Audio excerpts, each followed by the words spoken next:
And that affidavit says specifically, and the affidavit is Mr. Wade, says specifically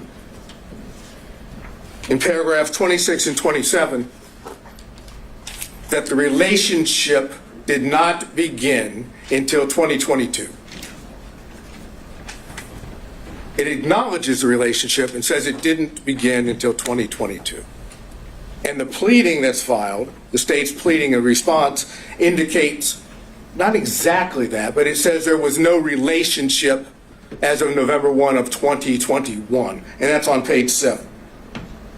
So now we know that timing is the issue because Ms. Merchant made it clear that we alleged and had evidence that indicated the timing was before Mr. Wade was hired, not after. So the state now has filed an affidavit and a pleading that claims post-hiring into 2022.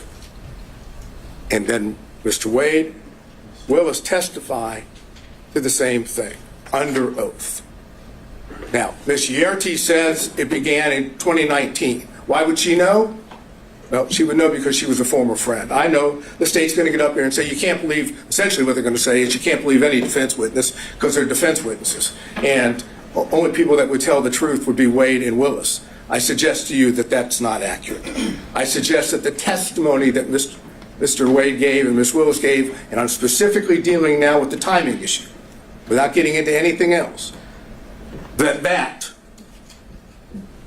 brought forth a true concern about their truthfulness in being what is required of a lawyer in this state, which is candor toward the tribunal.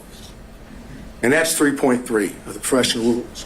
Specifically, small a1, make a false statement of material fact or law to a tribunal. So that's, as I posited to the court, that's the second ethical violation. And then you also have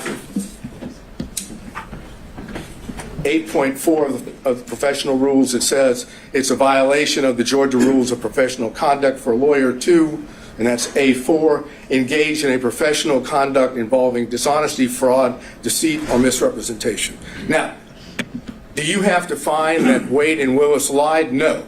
What you need to be able to find is that there is a concern, a legitimate concern based on the evidence in this case about their truthfulness. A legitimate concern about the truthfulness, which equates to an appearance of impropriety. Because once you have the appearance of impropriety under forensic misconduct, the law in Georgia is clear, that's enough to disqualify. So, why should you find there's a concern with their truthfulness? ERT is the first one. You have that testimony.